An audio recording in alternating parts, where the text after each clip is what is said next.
It's a beautiful song. The first time I heard Mike Garson play Lullaby for Our Daughters, it was as an instrumental. The melody line lives on its own. The construction of the song lives on its own. And then you take the beautiful lyrics that Nnenna Freelon wrote.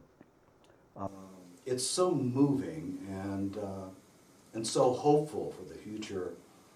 It was a total emotional experience. Everyone in that room, I think, felt something by being involved in that song and treated it with kind of, kid gloves, if you will. One day, probably in 7 to 10 minutes, this piece came out,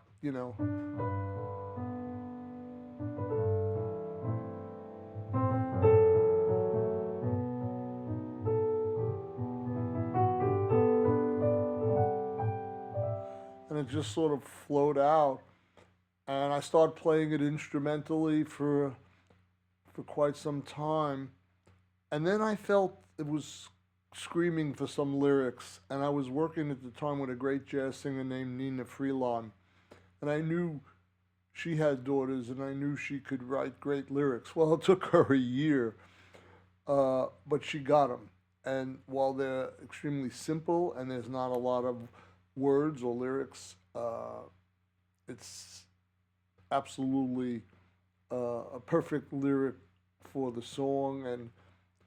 And one fine day, Michael Tinholme came over to me and said, "I really love that song. Could I sing it?" He resonated with. Well, once you write a song, that song is for the world, and anyone should be able to do anything they want with it. And I was flattered, and I said, "Absolutely, Michael." And he did his own version, and we had a great band in the studio, all wonderful musicians. He made it his own, and you can feel the love coming from him in the piece. So when I recorded the lullaby in the studio with Michael and the band, it had a magic about it. Lullaby for Our Daughters, I don't believe has ever really been recorded. I know there's video tape of it, of Mike playing it and Nnenna Freelon together, but I think I'm the first person that ever recorded it and released it as a song to the popular world. Music, I've always felt, had a healing aspect to it, or was like a healing agent.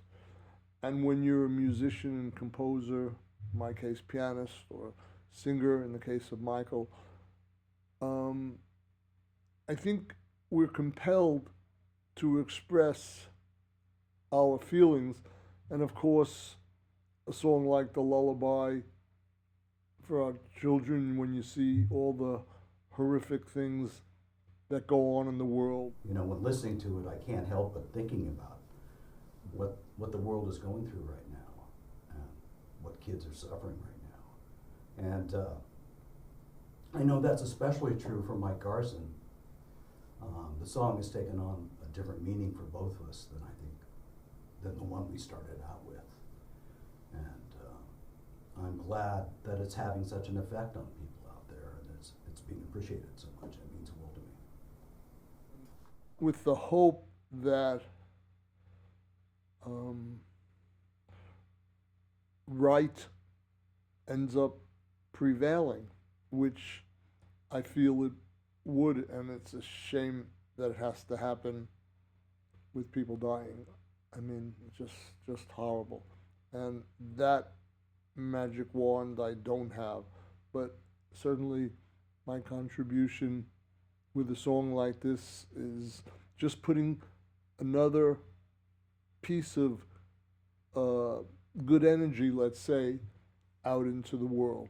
I don't have any delusions or grandeurs that it's going to stop the war, but certainly every artist who's making some music and who's feeling something all play a role in working towards world peace, which is something we've always wanted to see occur. And I think Michael Tinholme and myself, we share the love of eclecticism, and we both love so many styles of music and whether it's a country song or a jazz piece or a pop song,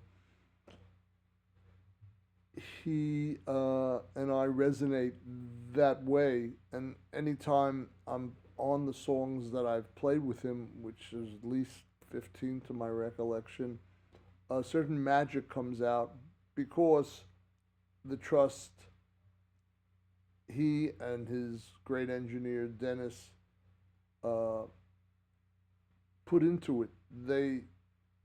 I want to play for them and please them and do the best possible piano parts I can.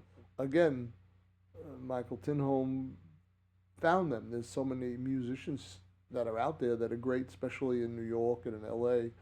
But everybody Michael chose was in some ways the best of the best. And as I said, all very supportive and unjudgmental and very willing to give their best to his music. Edwin is such a great bass player.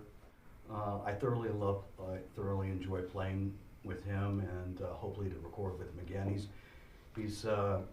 He's getting widely known for being such a great bass player, even more in the world. He was on the Cadillac commercial, you know, he was in the Ray Charles movie. He's a joy to work with. Edwin Livingston is a great bass player. First time I heard him about 15 years ago, he was playing with Joe LaBarber's band. Anyway, Joe had his own band, and he was playing in a club in the Valley in California out here. And I walk in there this particular date, and there's this great bass player. And I said, Joe, who is that guy? He says, Edwin Livingston. He's coming, I think, from New Orleans. And he ended up playing with Natalie Cole, and he's played with everybody in town. Very comfortable to play with. He's always listening. He's very supportive. His sound is great. His ears are great. And his groove is always there. Love Edwin. Garry Novak and I go back a lot of years, perhaps 40 or so. I was playing with my jazz classical group. We ended up somewhere in the middle of the country, around Chicago somewhere. We went to this high school to give a concert, and due to weather, from my recollection, our drummer, Ralph Humphrey, who used to work with Frank Zappa and so many others, he didn't make the show. And here we are, flute, piano, bass, but we have no drummer.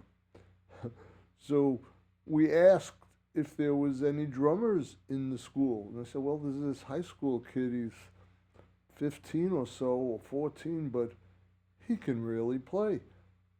And he did the whole show with us. This is Garry Novak. I was touring with David Bowie in the mid-90s, and I showed up somewhere in Europe, and the opening act was Alanis Morissette, and on drums was Garry Novak.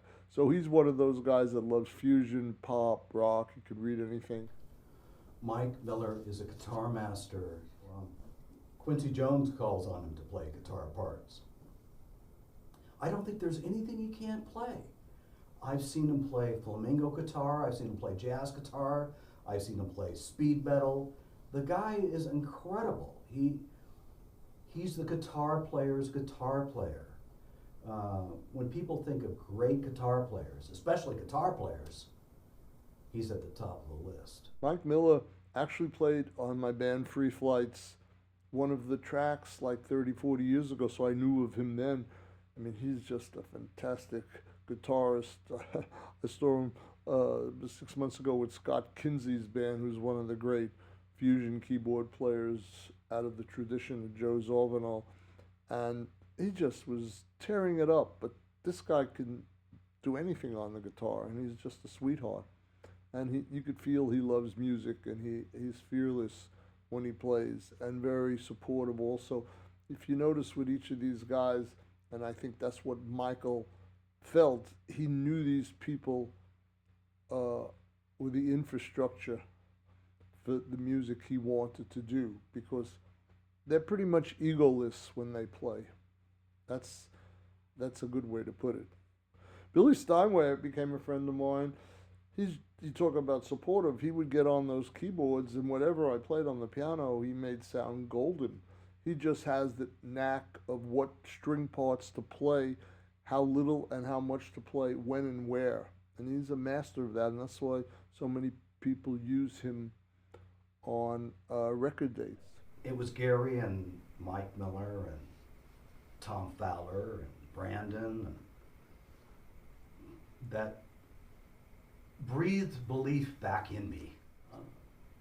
I said it before on interviews, I didn't bring them along, they brought me along. And they validated me in a way that I'm happy to say that the world has taken note of, but had it not been for them, musically or artistically, I don't know where I'd be. Of course, there's the great women champions of our day, of course, Rosa Parks. I mean, I can't imagine the courage that took. I'm also thinking about a lady in England that, at a very young age, inspired the youth of her country to think positively about their future in the middle of the Second World War. I mean, how courageous, how could someone at such a young age inspire a whole country? But I also think about my wife and the strong women that have come into my life and impacted my future. And Michael Tinholme has a very big heart, and there's nothing he won't do for a fellow musician, and I'm sure it applies to life. He's had some rough times in his life and lived on the streets, and he's finding now that he can give back, and I think that's probably what sums him up best.